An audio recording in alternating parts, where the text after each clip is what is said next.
Welcome everyone to Prosecutors Center for Excellence's webinar on improving recruitment and retention. My name is Christine Hammond. I'm the Executive Director of Prosecutors Center for Excellence. We are so lucky to have a number of wonderful presenters that are going to be discussing the many aspects of this issue that is a problem and a concern for prosecutors all around the country. I now want to turn over our webinar to our next speaker, who is Sherri Bevan Walsh, who is the elected prosecutor in Summit County, Ohio. And she has done tremendous work in working with her team throughout the pandemic and continuing. So I turn it over to Sherri Bevan Walsh. Thank you, Chris, and thank you for inviting me to be here. Just for a little bit more background, the Summit County Prosecutor's Office is the fourth largest prosecutor's office in Ohio. We have about 220 employees. One thing different that we do at my office is I also oversee our child support enforcement agency. So I have a little over 100 employees at my child support enforcement agency. With respect to remote work, that is something we are still trying to tackle and figure out what to do. So I appreciated listening to what Sheila had to say.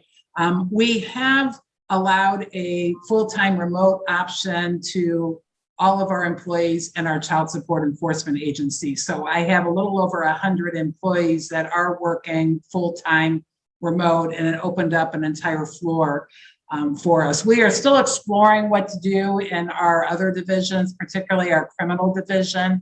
Right now, we're just being very flexible with individuals who want to work remote because they have something specific that has come up that makes it easier for them to work from home. So we've been kind of allowing those on an as-needed basis, but we are looking at some of the options for something that might be a little bit more permanent.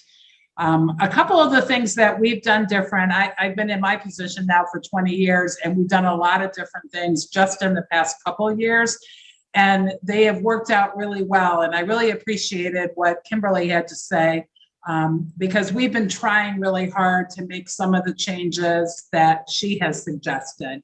But I'm just going to touch on a couple of the highlights. One, we have done a couple of surveys, and we'll probably be doing another one. Our most important survey was done early on when the pandemic started. It was an anonymous survey sent to all employees, and we asked a lot of questions about how they felt. Do they feel comfortable working remotely? Do they have all the tools that they need? Probably one of our more important questions was, are you comfortable going to your supervisor and expressing any concerns about some of our new work from home arrangements? We had not quite 100%, but I think it was around a 98% response to our survey. We were able to gather data. We were able to see what concerns our workers had and what they thought we were doing well and what we needed to improve upon. So that is something that we will probably initiate again at some point. One of the probably more popular things that I have done in the office that I have personally, as the elected prosecutor, really enjoyed, I feel like I know so much better almost every employee at my office, which was always a little bit tough when you have over 200 and we're located in different buildings in our county. So that adds a little bit of a challenge. But every Friday, and I've been doing this for a couple of years now, we call it our Friday Raffles. I send out an email to the entire staff and I ask a question or I ask them to share something. And then everybody's name gets put into a raffle, and I just, with personal funds, buy gift cards that I award to people. But there's a lot of different things I put in the raffle, and it allows everybody else to get to know each other. Some things are, what is your favorite restaurant, and what do you like to order there? And then everybody kind of chimes in on where they like to go out to eat on the weekends. And then we put together a list of all the restaurants and what some of the specialties are, and we share that with the entire office. But probably my most popular raffle question, and I've done it maybe 4 or 5 times now, is I ask everyone to nominate a coworker who has done something positive or something helpful or just, something good that they've done in the past, month or so. And then the coworker who gets nominated, they get put into the raffle. I have probably the biggest response of all my raffle questions is when everybody gets to nominate their coworker, and they'll say, my trial partner did this or my secretary did this. And then I also encourage everybody to share their responses with the entire office. Now, I'm mindful that it does create a lot of emails on Fridays for people, but I've had so many positive responses from staff who talk about how much better they feel like they know their coworkers, because people tend to know their coworkers in their division that they're in, but maybe not, somebody in the child support enforcement agency. So everybody has really had the opportunity to learn more about each other. And then for myself as the elected prosecutor, and this does get time consuming for me, I send an email to every person who responds on the Friday raffle, just to that person from me. Something simple that just says, thank you for sharing, or sometimes I have a longer response. If they say something that maybe is personally meaningful to me in some way, I'll share something a little bit more detailed. But it's really given me a good chance to connect with, all the, and I do, like Kim, try to avoid saying all the employees in my office, but maybe all my, teammates in the office. I feel like they all know me better now because I'll share things too. And some of these questions have been really funny, share, what's the funniest thing that has happened to you in the past month, or, share something that maybe your child or grandchild said or did that made you laugh. And so everybody's reading these comments. And I've heard too that they're sharing with each other. Like, I don't even see all the back and forth that goes on between, people that are sharing responses with each other. So that's something to think about. It's something, easy enough to do. And I do think people really appreciate it. And I've had some wonderful feedback. The other thing that we started a little more recently is monthly Prosecutor of the Month awards. And we've made them kind of like crazy fun. Supervisors can nominate one person, and we get 5 nominees per month. They all end up getting like a certificate. I know you probably can't really see it real well, but we have a Justice League Prosecutor of the Month certificate. If you get nominated, you get the crazy pen that says Summit County Prosecutor's Office, Justice League. And if you are selected, you get the crazy trophy that, I don't know how well, my chief counsel, I don't know, went to some type of trophy shop and asked for the weirdest trophy they had that nobody ever picked up or whatever that we could use. So we have this crazy looking guy trophy, and the prosecutor gets to keep the trophy in their office for the next month until our next training. We do a monthly training for all our prosecutors. And then the last thing I'm going to share, but I don't know yet if I got it. In Ohio, is that my 2 minutes? There's some grant funding, the American Rescue Plan funding, and it allows us to ask for hiring bonuses and retention bonuses for all of my employees, not just the prosecutors, but all of the employees. And I think the range, there was a formula to use when we applied, and the range is around $7,000 for prosecutors, and it's divided up where you stay a couple of years, you get 5,000, a couple more years, you get 2 more thousand, and the same with secretaries, victim advocates, investigators. And I think the money we applied for those retention and hiring bonuses totaled about $600,000.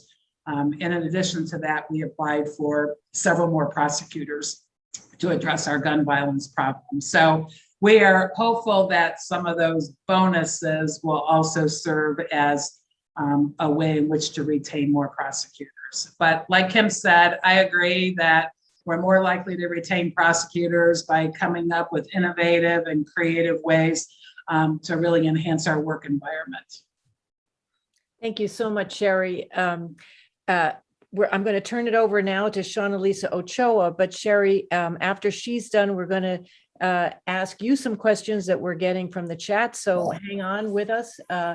We will now turn it over to Shawnalyse Ochoa, who is an assistant chief assistant district attorney in the San Diego DA's office. Thanks so much, Sherri. Thank you. I really appreciate that. Hi, everybody. I'm going to go along with the rest of the group and tell you a little bit about my office.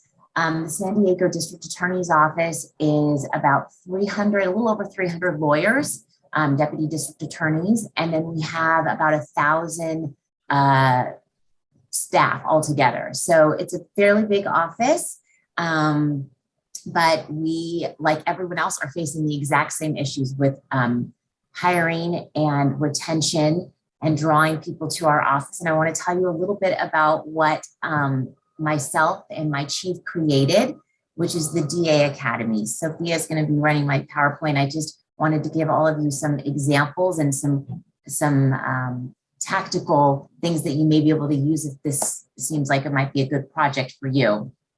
So I've been fortunate in this office, since I've been an assistant chief, to work on the hiring and recruitment.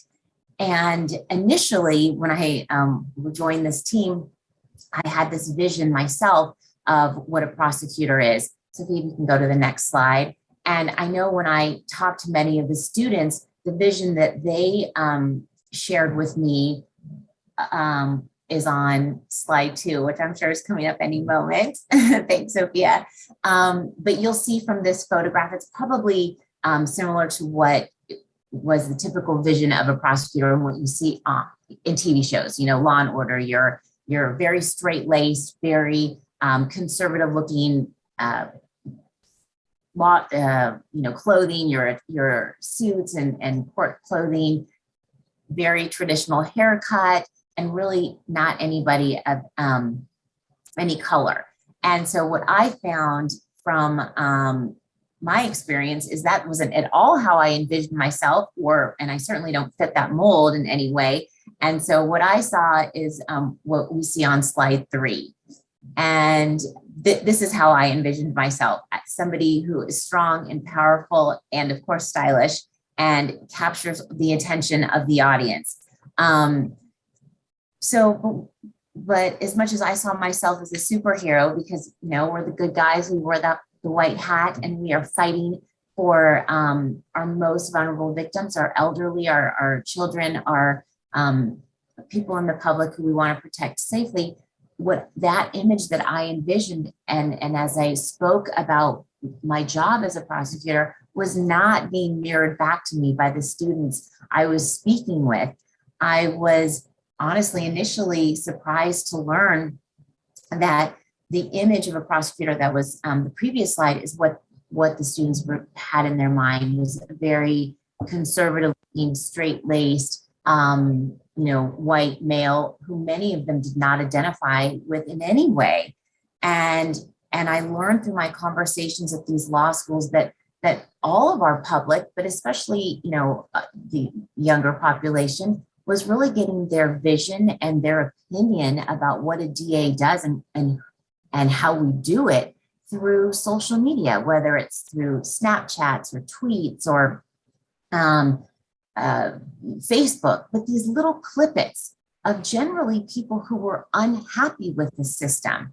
Because let's face it, our victims aren't going on to social media and sharing their experiences. They're not talking about how happy they are with law enforcement or the DA who successfully prosecuted their case, because often they're still putting themselves back together from the harm that they endured. And when you pull back and realize that these social media sites with these 1-minute video clips or these, statements of people who are experiencing, not social justice reform, but maybe bias and not seeing diversity and feeling not part of this system. And then they're building kind of a community with these posts as people are clicking along and liking. I I was seeing this over and over again, that the vision of who we are and what we do for the community really wasn't accurate, frankly. Not just that it wasn't the way I saw myself, but it wasn't who we are or what we do. And that's when my chief and I came up with the idea to create the DA Academy, to create our own narrative. We're tired of the media and other organizations, Innocence Projects or ACLU, and it's not that any of these organizations are bad, but they're certainly not us. They're not in our house. They don't know how we work and what we do. And we thought we need to drive our own narrative. We need to tell our story. And that's where we came up with the DA Academy. The DA Academy, I'm going to talk about this flyer in a second. The DA Academy, in a nutshell, is a 1-week program that we created in this office. And what it does is explain who we are and how we do it. That's what it is. We threw open the doors to our office and invited specifically L1s, so your first year law student, through an application process, to come into our office and learn about how we evaluate cases, how we receive reports, how we make issuing decisions, and everything else along the way. So we held the DA Academy in 2019 at one of our local law schools. And then in 2020, I was set to do the second round at a second law school here in San Diego, but COVID happened and of course shut that program down. So I want to talk to you some specifics about the program to see if it all might help any of you. What we did is design a program that shares all of the work that we do as if you were a district attorney. We really took ownership of the fact that these are going to be law school students who know very, very little about the law. Many of them, as an L1, might not have even been an intern yet. And so we wanted to specifically connect with L1s who hadn't already made up their mind, who hadn't experienced a lot yet, and reached out to them specifically. So what we did is I created this flyer and I worked directly with the first law school, which is Cal Western School of Law here in San Diego. And I worked with their career department in marketing the academy, and they bought into it wholeheartedly. They were very excited about it. I went to the specialty bars specifically so that I can connect with diverse student body. So all of the bar organizations, I met with them individually. I tried to actually stay away from the criminal law section and criminal law bar organizations because we have them. So that wasn't really my draw. I really went to like Black Student Union, La Raza. I went to the Asian Pacific Islanders organization, LGBTQ. I met with actually through some career things that the law school was having that was just open to all the students. I met with students who were former military. I met with students who this was their second career. I just talked it up to anybody and everybody who would listen to me. And the way that I drew these people into something that they were not instinctively interested in, because if they hadn't joined the criminal law society or that section. 2 minutes left. Oh, okay. They weren't necessarily thinking about us as a potential hiring. So I brought food in, I brought interesting speakers, I brought people from my office who told their individual story as to why they joined the district attorney's office to build that personal connection. I want to just run through this real quick since I'm already running out of time. So here's a flyer. So it's like a mock one for you guys to see what I used. The second flyer on the next slide, this is a description, how I describe what the 1 week academy would be. I talked about, they're going to learn about making bail arguments, about how we issue, they're going to get to go to court. So I tried to entice the students with, specifically for L1s who hadn't interned yet, with things that they couldn't get yet through their law school experience, with court time and meeting judges and also developing mentors. So I thought that would be really helpful. And then the next slide, please. I want to show you the application process or the application that we did, because we did have a written application. We did not exclude it to people who said they wanted to be a prosecutor. In fact, that really wasn't at all what we were looking for. We were trying to throw our doors open and reach out to people who wouldn't be interested. So we were looking at this as a way to amplify our voice and amplify our narrative of who we are, which is exactly what it did. We had set a goal of about 30 students. I think we had 33. This is a copy of my agenda for the week-long DA Academy. We had lots of things that we did. We had a day where it was really learning about a case, like how we issue and how we evaluate facts, how we charge, how we plea deal. We had a second day with mentors where they went to court. They watched preliminary hearings. They watched bail arguments. They met a couple of judges. We had a third day of advocacy where they learned how to do an opening statement and they learned how to do a direct exam. We also had a practice with media, if they had a media worthy case. What was that like with the cameras? And then we had our media staff peppering them with questions. They loved that. That was exciting for them. And then we had our prevention day where we talked about the prevention activities that we do. We have a tattoo removal program. We do outreach. We volunteer at some elementary schools with our project lead teaching civics to fifth graders. We had our success agents and power league where we also mentor third and fourth graders. Our care center that's out in the community that does a lot for our community as well. And then our last day was here at Juvenile where we talked to them how to become a DA intern, graduate law clerk, or DA1 in the future. And they met with our hiring team.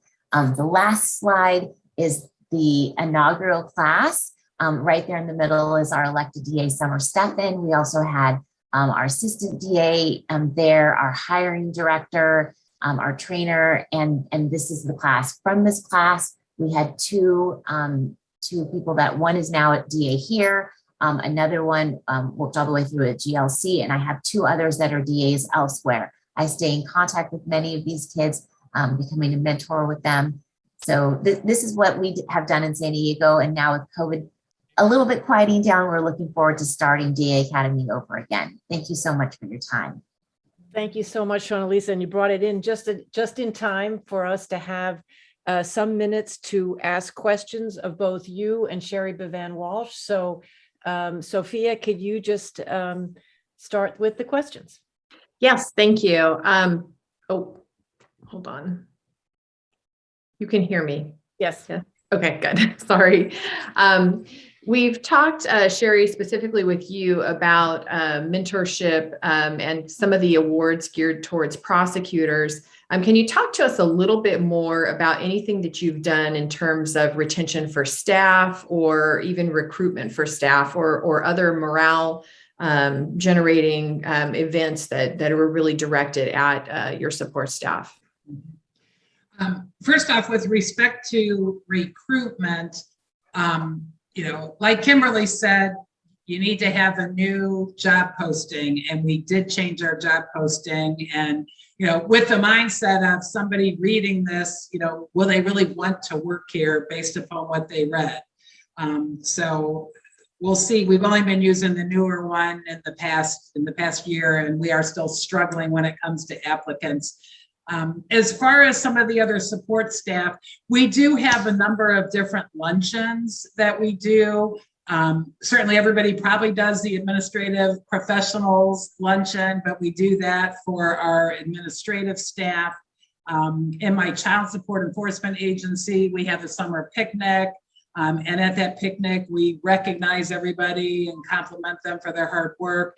We also have various holiday luncheons where we really kind of talk up what, some of the office accomplishments are, and we recognize people for that as well.